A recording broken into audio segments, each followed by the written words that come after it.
호세한 종이 전합니다. 종은 부족하지만 하나님은 완전하시고 그 말씀도 완전한 말씀인 줄 믿습니다. 진리의 말씀을 전하고 들을 때에 전한 자나 듣는 자에게 성령의 충만한 은혜를 부어주시고 이 말씀이 우리 심령에 깊이 새겨져 30배, 60배, 100배 열매를 거두는 은혜를 허락하여 주시옵소서. 이 시간 함께 하심을 믿사옵고 살아계신 예수님의 이름으로 기도하옵나이다. 아멘. 할렐루야.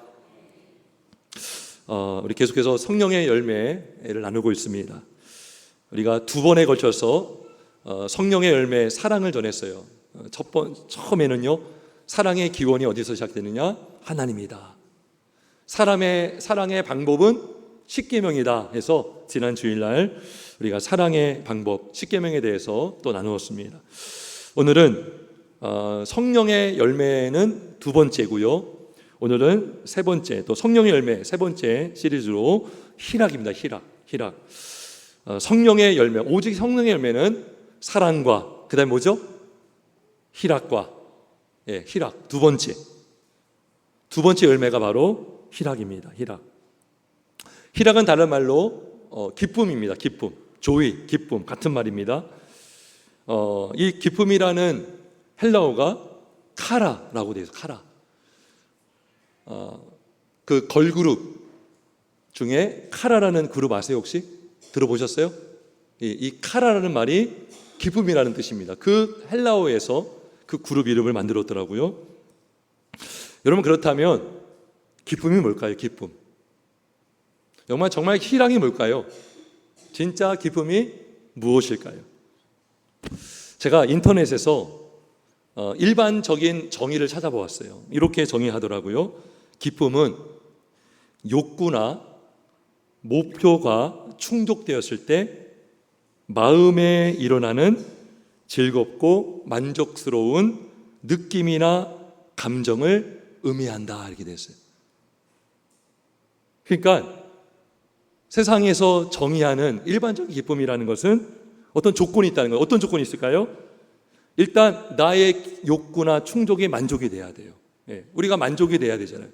뭔가 만족스러워야 기쁘다라고 우리가 말할 수 있잖아요. 그러니까 욕구나 목표가 내가 원하는 대로 되었을 때, 충족이 되었을 때 일어나는 만족스러운 느낌이다. 그러니까 결국 감정이다, 어떤 기분이다 라고 말하는 거죠. 여러분, 정말 기쁨은 감정에 지나지 않을까요? 기쁨이란 그냥 인간의 느낌에 불과할까요? 그렇지 않습니다. 오늘 제가 전하고 싶은 것, 제가 오늘 강조하고 싶은 기쁨의 아주 중요한 정의는 1번, 첫 번째 이겁니다. 기쁨은 동사다, 이거예요. 따라 볼까요? 기쁨은 동사다. 동사 알죠? 우리가 뭐 형용사, 부사, 동사. 기쁨은 뭐냐? 기뻐하는 거예요.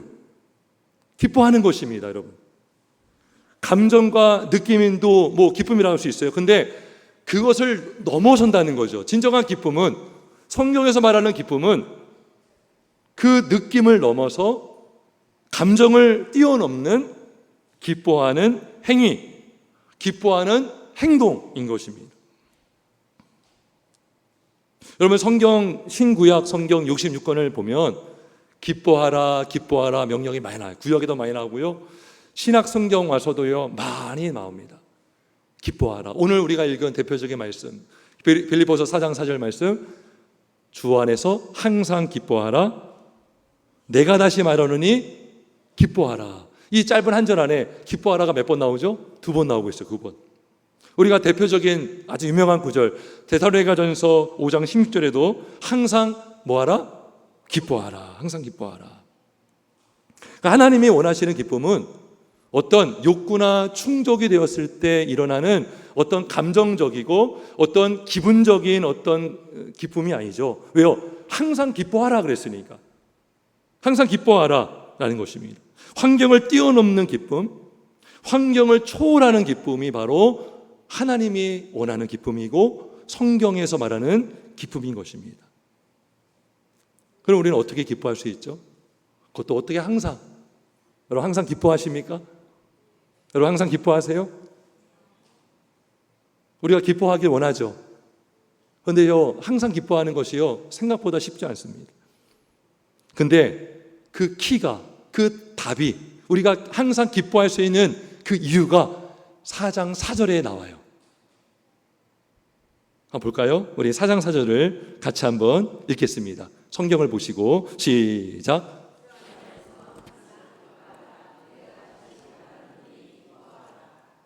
아멘. 여러분 항상 기뻐하라 바로 앞에 뭐가 있죠?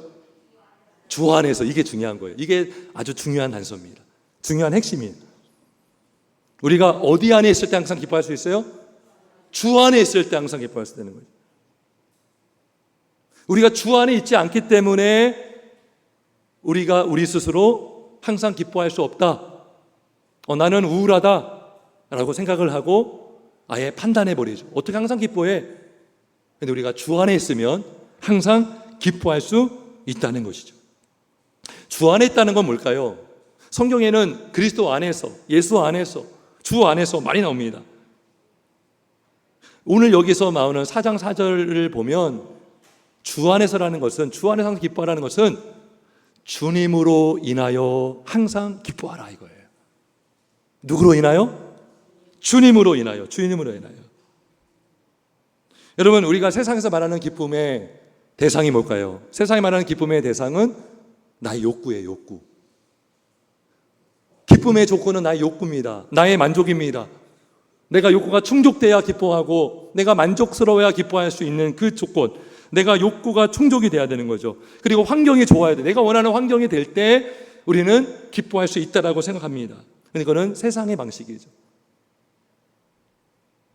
환경이 좋아지면 기쁜 감정이 생기고, 환경이 나쁘면 우리의 감정은 우울한 감정, 기뻐하지 않는 감정이 되는 것입니다. 그러니까요, 우리의 기쁨의 대상이 늘 요동치는 나의 감정과 늘 변화무쌍한 환경의 목표가 되면 우리는 환경에 따라 기뻐하기도 하고 우울하기도 하고 기뻐하기도 하고 안 기뻐할 수도 있는 거죠. 여러분 근데 주님은 여러분 변하는 분입니까? 안 변하는 분입니까? 주님은 변하지 않습니다. 우리의 시선이 변하지 않는 주님께 고정이 되고 주님을 바라보면 우리는 변하지 않는 주님으로 말미암아 그 주님의 기쁨으로 기뻐하게 되는 줄 믿습니다. 주님의 존재도 변하지 않고요, 주님의 속성, 주님의 하나님 되심, 주님의 권능, 주님의 말씀, 주님의 신실하심은요 변하지 않습니다. 사라지거나 변하지 않습니다. 그래서 히브리서 13장 8절 예수 그리스도는 어제나 오늘이라 영원토록 동일하시니라. 할렐루야. 세상은 변해도, 나는 변해도, 사람은 변해도 우리의 주님은 결코 변하지 않습니다. 그럼 여러분, 주님이 변하지 않으면 주님의 말씀도 변하지 않습니다. 아멘이십니까? 베드로전서 1장 24절 25절에 모든 육체는 풀과 같고 그 모든 영광은 풀의 꽃과 같으니 그래요. 예.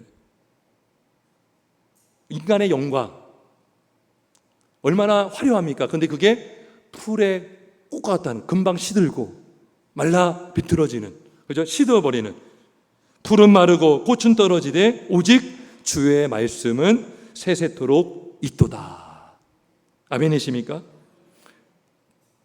여러분 사람의 건강도요, 건강할 때가 있고 아플 때가 있고 또 치료될 때가 있고 다시 재발할 때도 있고, 재물도 그랬어요. 여러분 있을 때가 있고 없을 때가 있고 많을 때가 있고 또 많이 잃어버릴 때가 있고, 인맥도 내가 잘 나갈 때는요 사람들이 붙어요. 막 도와달라, 같이 하자. 예. 근데 인기를 확 잃어버리고 명예도 잃어버리면요 사람들 다 떠나고, 그죠? 인맥도 늘 변화무쌍하고 우리 외모도 마찬가지입니다. 늘 변하지 않습니까? 근데 주님과 주님의 말씀은 영원한 주님이시고 영원한 말씀인 것입니다. 할렐루야. 그래서 우리가 그 주님을 바라볼 때 우리는 주님으로 말미암아 우리는 항상 기뻐할 수 있습니다. 그 다음에 현실은 어떻습니까? 이렇게 제가 기뻐하라, 기쁨을 말하면서도 저조차도, 목사인 저조차도 그렇게 못할 때가 많습니다. 힘든 상황이 지속이 되면 그 힘든 환경에 눌릴 때가 있더라고요. 여러분 그런 적 없어요? 좀처럼 해결되지 않을 것 같은 답답한 미래 앞에서 염려하고 걱정하기도 합니다. 그러면 인간의 그 속성 중에, 죄성 중에 하나가 뭐냐면 지속이 되잖아요. 그러면요, 자꾸 환경을 탓하고 누구를 탓하게 돼요. 남 탓을 하게 되고, 이게 뭐예요? 이게 뭘 말해주는 거예요? 이미 환경에 압도가 되어 있다라는 걸 반증해 주는 거죠. 내가 환경의 지배를 너무나 크게 받고 있다라고 우리가 그런 상황이 된 것입니다. 막 그런 상황 속에서 오늘 하나님께서 저에게 시편 37편 4절을 보게 하셨어요. 그 말씀이 뭐냐면 이거예요. 제가 읽어볼게요. 여호와를 기뻐하라. 그가 내 마음의 소원을 내게 이루어 주시리로다. 할렐루야. 뭐가 먼저 나와요? 여러분, 마음의 소원이 먼저 나와요? 기뻐하라가 먼저 나와요? 그렇죠. 기뻐하라. 여러분, 우리는 하나님이 우리의 마음의 소원을 이루어주면 하나님 기쁩니다. 하나님 감사합니다. 그러죠. 근데 시편 30편 4절의 말씀은 반대예요. 하나님의 방식은 그게 아니에요. 여호와를 먼저 기뻐하는 것입니다. 할렐루야. 여호와를 기뻐하라. 그가 내 마음의 소원을 내게 이루어 주시리로다. 마음의 소원이 먼저가 아니라 기쁨, 여호와를 기뻐하는 것, 여호와를 기뻐하는 것이 먼저가 되어야 할 줄 믿습니다. 우리는 주를 믿는다고 하면서 주님 이렇게 해주세요. 나 안 됐어요. 하나님 왜 그렇습니까? 왜 응답이 안 됩니까? 우리의 신앙까지 흔들 때가 있습니다. 그 고난이 지속이 되고 전혀 나아지지 않을 것 같은 상황 속에서 우리는 자꾸 환경을 탓하고, 근데 여러분, 하나님은요 아무런 잘못이 없어요. 하나님은 완전하시고요, 하나님은 실수하지 않으시고요, 하나님은 틀림이 없는 하나님이십니다. 누가 문제예요? 내가 문제예요. 내가 하나님 바라보지 못하는 내가 문제인 거예요. 하나님 의지하지 않는 내가 문제가 되는 것입니다. 하나님을 기뻐하지 않는 내가 문제인 거죠. 하나님이 아닌 다른 곳에서 기쁨을 찾으려고 하니까 그것이 있을 때는 너무나 좋아요. 얼씨구나 해요. 근데 없으니까요 하나님 원망하고. 근데 하나님은 항상 계시거든요. 항상 계세요. 살아계시고 전능하시고 모든 것을 할 수 있는 우리 주님인 줄 믿습니다. 여러분, 하박국 선지자 하박국을 보면요 굉장히 재밌어요. 질문 형식으로 되어 있어요. 하나님께 질문하고 하나님 답해주고. 근데 하박국 선지자의 그 질문은 그거였어요. 굉장히 신앙적인 영적인 질문인데 이런 거였어요. 사람들이 악을 행하는데 왜 하나님 가만히 계십니까? 이거였어요. 왜 하나님 저들을 벌해주지 않습니까? 국가가 굉장히 어려운 상황 속에서 악인들이 오히려 득세하는 것을 보면서 하박국 선지자가 너무나 힘들어하는 거예요. 하나님 정말 왜 가만히 계십니까? 근데 하박국 선지자가 3장에 가보면 하박국의 기도가 쫙 나와요. 거기서 깨달은 게 있습니다. 이런 거예요. 불의한 자들이 이 세상에 아무리 가득 차 있다 할지라도 그들의 악행과 악인들은 영원할 수 없다라는 거예요. 하나님은 마침내 그들을 심판하신다라는 것입니다. 그러고 나서, 그런 기도를 하고 나서 3장 17절과 18절에 이렇게 고백합니다. 비록 무화과나무가 무성하지 못하며 포도나무에 열매가 없으며 감람나무에 소출이 없으며 밭에 먹을 것이 없으며 우리의 양이 없으며 외양간에 소가 없을지라도 나는 여호와로 말미암아 즐거워하며 나의 구원의 하나님으로 말미암아 기뻐하리로다. 할렐루야. 누구로 말미암아 기뻐한다? 주 여호와로 말미암아 기뻐한다. 이게 뭐예요? 주 안에서 항상 기뻐하라 이거예요. 웨스트민스터 신앙고백서 웨스트민스터 소요리 문답 1문답이 뭔지 아시죠? 인간의 제일 되는 목적이 무엇입니까? 인간의 제일 되는 목적은 하나님을, 이거 외워야 되는데요, 하나님을 영화롭게 하고 그분을 영원토록 즐거워하는 것이다. 여러분, 우리 인간의 제일 되는 목적이 뭐라고요? 하나님을 영화롭게 하면서 그분을 영원토록 즐거워하는 것. 이게 뭐예요? 영원토록 기뻐하는 것입니다. 이게 인간의 본연의 본분이라는 거죠. 우리 어떻게 하나님을 영화롭게 합니까? 하나님을 기뻐하면 하나님이 영광을 받으시는 줄 믿습니다. 왜요? 주님이 우리의 기쁨의 자체가 되죠. 찬송가 325장 1절에 이런 가사가 있어요. 예수가 함께 계시니 시험이 오나 겁없네. 기쁨의 근원 되시니 예수를 위해 삽시다. 예, 기쁨의 근원이 누구라고요? 예수 그리스도. 우리 예수님은요, 기쁨의 근원이 되시고, 우리가 예수를 바라보면 예수 안에서 예수로 말미암아 기뻐하게 되는 줄 믿습니다. 기뻐할 수 있음을 믿습니다. 두 번째로, 우리가 주님 안에서 항상 기뻐한다는 것은 바로 주님의 복음으로 인하여 기뻐한다는 것입니다. 여러분, 교회에서, 기독교에서 이 복음 많이 하지 않습니까? 하나님의 복음, 예수님의 복음, 그죠? 이 복음이 뭘까요? 복된 소식입니다.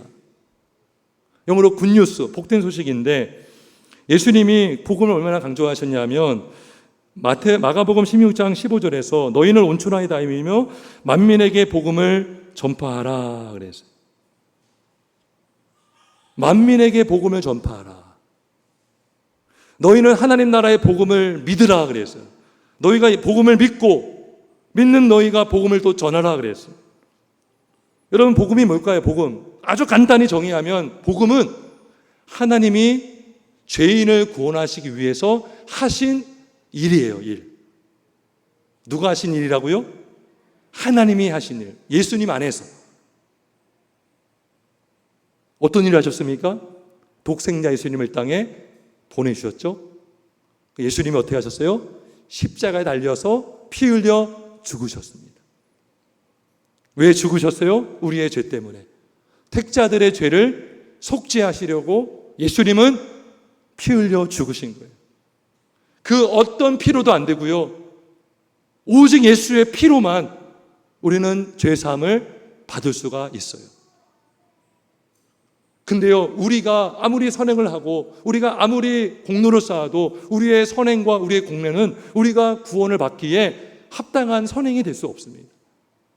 우리가 아무리 선행을 한다고 해도 우리의 선행은요, 오염이 되어 있고요, 우리의 선행은 부족합니다.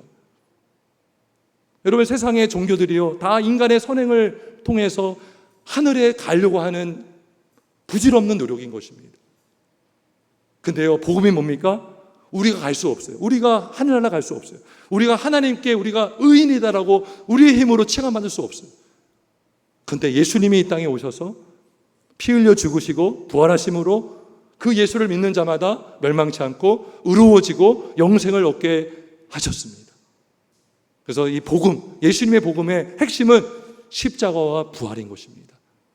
십자가에서 죽으시고 부활하신 예수님을 믿는 자마다 멸망하지 않고 영생을 얻는다. 이것이 바로 복음의 놀라운 소식인 줄 믿습니다. 이 복음의 기쁨이 있습니다. 그래서 복음은 성경에 보면 큰 기쁨의 좋은 소식이라고 해요. 누가복음 2장 10절에 천사들이 목자들에게 나타나서 이렇게 말합니다. 천사가 이르되 무서워하지 말라. 보라, 내가 온 백성에게 미칠 큰 기쁨의 좋은 소식을 너희에게 전하노라. 이 좋은 소식이 복음이거든요. 복된 소식. 근데 그 복된 소식이 어떤 소식이냐? 큰 기쁨의 좋은 소식을 너희에게 전하노라.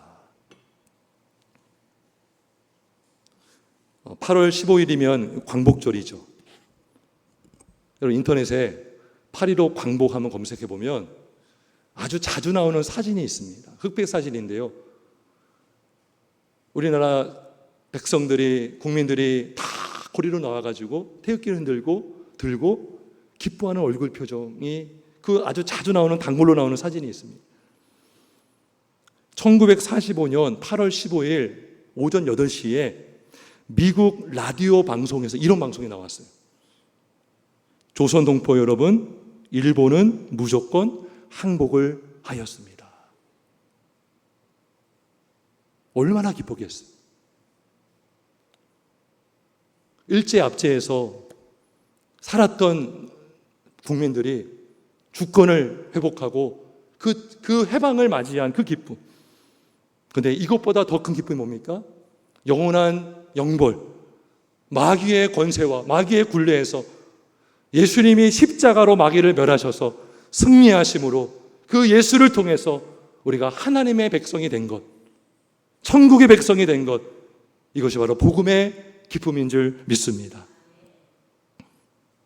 예수님이 죽으셨지만 3일 만에 부활하셨고, 부활하실 것뿐만 아니라 승천하셔서 우리를 위하여 중보하시고 이제 다시 오실 그날에 모든 악인들과 마귀들을 단번에 다 심판하시고 멸하시고 우리 예수 믿는 사람들을 영생으로, 우리를 다시 생명의 부활로 우리를 영원한 천국으로 인도하시는 우리 주님, 그 주님의 복음이 우리 기쁨의 자체요, 그 주님의 복음으로 말미암아 우리는 항상 기뻐할 수 있음을 믿습니다. 사도행전 8장에 보면 빌립이 전도합니다. 성령의 인도를 받아서 광야로 갔을 때 에티오피아 내시를 만나요. 그 내시가요, 성경을 아무리 읽어도 이게 누군지 모르겠는 거예요. 이해를 할 수 없는 거예요. 그때 성령께서 빌립에게 그에게 복음을 전하라. 그래서 수리 위에 같이 앉아서 성경을 해석해주고 예수의 복음을 전해줍니다. 그때 내시가 이렇게 말합니다. 보라, 물이 있으니 내가 세례를 받음에 무슨 거리낌이 있느냐. 그리고 둘이 물에 들어가 빌립이 그 내시에게 세례를 베풉니다. 그러고 나서 사도행전 8장 39절에 이렇게 기록하고 있어요. 내시는 기쁘게 길을 가므로 그를 다시 보지 못하니라. 여러분, 무엇이 내시로 하여금 기뻐하게 했습니까? 바로 그리스도의 복음인 줄 믿습니다. 이 복음의 기쁨. 여러분, 종교개혁을 일으켰던 마르틴 루터 아시지 않습니까? 그 루터가요, 늘 죄책감과 늘 율법에 매여서, 율법이 좋은 거지만 그 율법을 통해서 자꾸 의로워지려고 하는 마음의 짐이 있었어요. 여러분, 당시 중세시대는요, 굉장히 우리 기독교 시기에 암흑기였던 때입니다. 교회가 타락하고 기독교가 완전히 타락한 그때에 가톨릭은요, 사람들에게 선행을 해야 연옥에서 죄사함 받고 영생을 얻는다라고 연옥을 가르치고, 성경에도 없는 연옥을 가르치고, 그리고요, 그 로마에 라테란이라는 대성당이 있습니다. 그 성당 인근에 28개 계단이 있습니다. 가톨릭에서 이렇게 가르쳤어요. 그 28개 계단을 맨 무릎으로 한 계단씩 올라갈 때마다 기도하라. 기도하면 연옥에 있는 가족이 구원을 받고 너는 죄사함을 받는다라고 가르쳤어요. 그러니까요, 이 루터가 구원의 확신이 없는 상태에서 그래, 이거라도 해보자 하고서 그 28개 계단을 맨 무릎으로 까지고 피 흘리면서 올라갔는데, 올라가실 때 마음은 허탈감, 회의감, 허무감이었어요. 그리고 그가 로마서를 다시 연구하고 로마서를 통해서 복음을 깨닫게 되었습니다. 뭐냐? 오직 의인은 믿음으로 말미암아 살리라. 그전에는요, 루터는요, 하나님의 의하면 굉장히 거부감이 일어났어요. 하나님의 의는 우리를 심판하는 의다, 무선 하나님으로 여겼어요.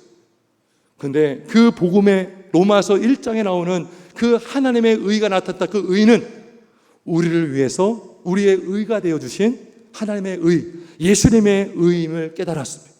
그 복음을 통해서 그 루터가 이런 고백을 합니다. 낙원의 문이 열리고 나는 낙원으로 들어간다. 이런 고백을 했습니다. 복음의 기쁨을 누린 것입니다. 성도 여러분, 우리 모두가 이 복음의 기쁨, 주님의 기쁨을 회복하시고 날마다 항상 기뻐하시기를 주님의 이름으로 축원합니다. 저는 오늘 두 개를 먼저 말씀드렸습니다. 기쁨은 동사다 이거예요. 기쁨은 단순히 내 욕구가 충족될 때 일어나는 감정이 아니라 우리는 하나님의 명령을 따라, 여러분 기뻐하라는 하나님의 명령이고요, 기독교인의 의무고요, 특권입니다. 특권. 주 안에 있기 때문에, 우리는 주님 때문에 우리는 기뻐할 수 있고 기뻐해야 되는 것입니다. 그리고 우리가 마지막으로 나눌 것은 뭡니까? 그 기쁨이 우리가 어떻게 지속되고 어떻게 유지가 되고 확장될 수 있는가, 이거예요. 이것이 오늘 세 번째 요지입니다. 세 번째 요지는 이것입니다. 기쁨은 교회를 통해 유지되고 확장된다, 이거예요. 따라합시다. 기쁨은 교회를 통해 유지되고 확장된다. 왜 그럴까요? 왜 교회를 통해서?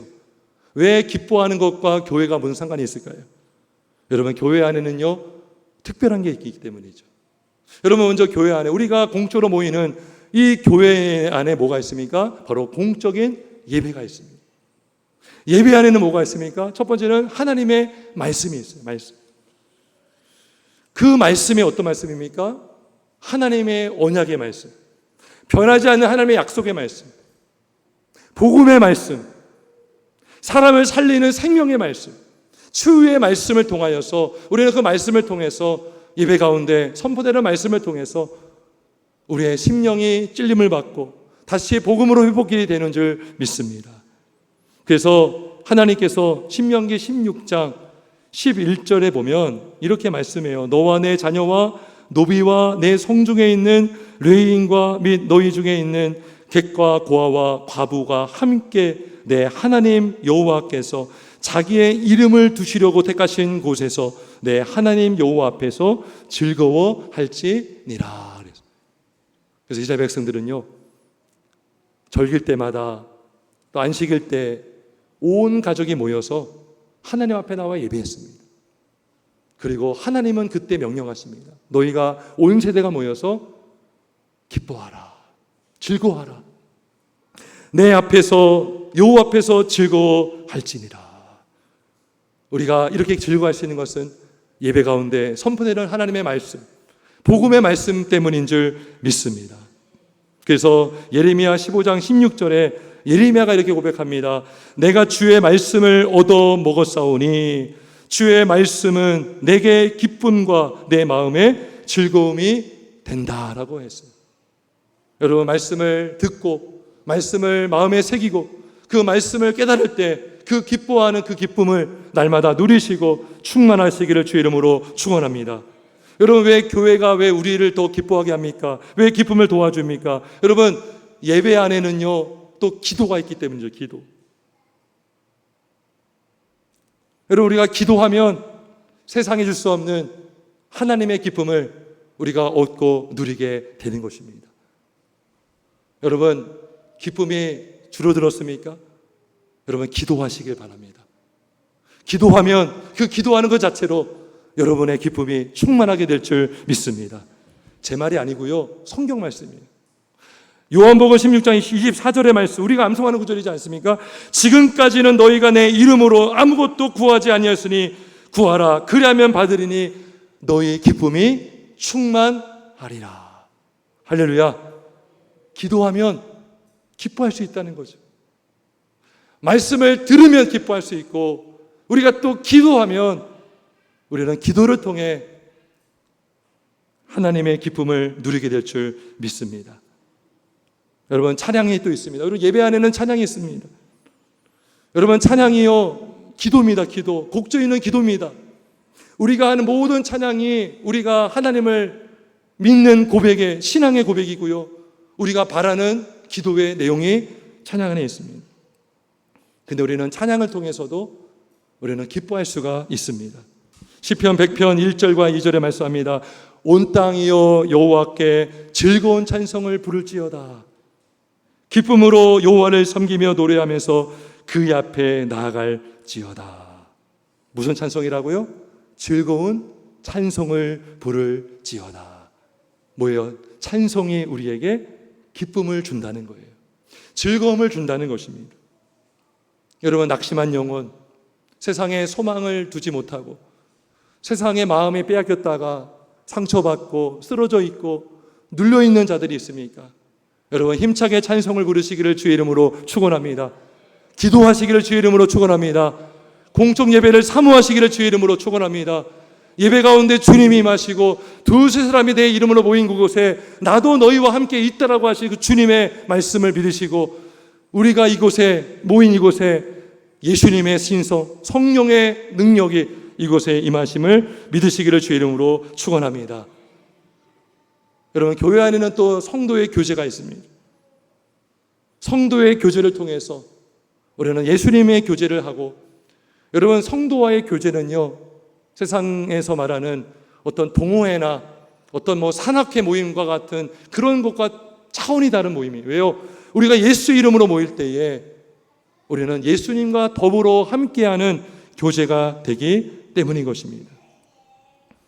그래서 사도행전을 보면요, 초대교회는요, 이 성도의 교제가요 아주 깊었고요, 성도의 교제를 통해서 이들은 너무나 기쁨으로 모이고 기쁨으로 음식을 먹었어요.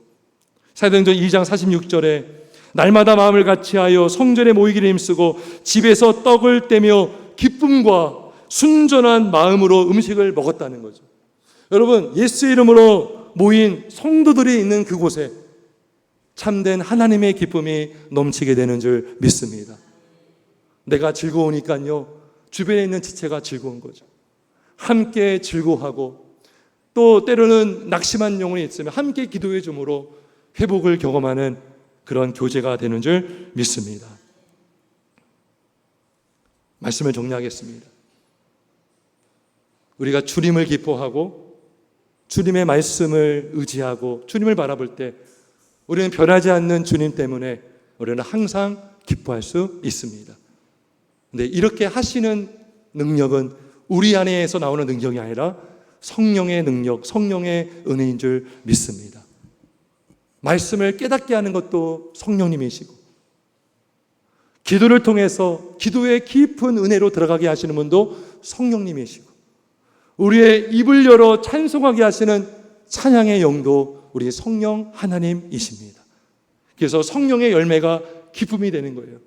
예배를 통해서 기뻐하게 하시고, 말씀을 통해서 기뻐하게 하시고, 주님을 보게 하심으로 기뻐하게 하시고, 그리고 교회를 통해서, 모임을 통해서, 형도의 교제를 통해서 성령님께서 우리를 이끄시고 모이게 하시고 깨닫게 하심으로 우리는 날마다 기뻐하게 되는 줄 믿습니다.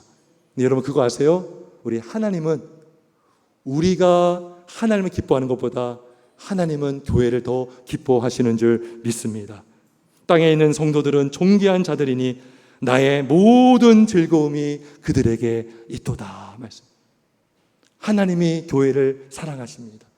하나님의 교회를 기뻐하십니다. 아무리 작은 개척교회 할지라도, 아무도 몰라주는 시골교회라 할지라도 두세 사람이 모인 그곳에 주님이 함께 하시고, 왜요? 왜 주님이 교회를 기뻐하실까요? 얼마나 사랑스럽습니까? 예수님을 의지하고 마음껏 찬양하고 봉사하고 서로 사랑하는 것을 보면서 우리 하나님이 어찌 기뻐하지 않을 수가 있겠습니까? 교회는 주님의 기쁨이 되는 줄 믿습니다. 우리 또한 하나님으로 기뻐하고 하나님을 우리가 항상 바라볼 때 우리는 주 안에서, 교회 안에서 그 기쁨을 누리고 유지하며 확장되는 줄 믿습니다. 항상 기뻐하시는, 주 안에서 항상 기뻐하시는 저와 여러분 되시길 예수님의 이름으로 축원합니다. 기도하겠습니다.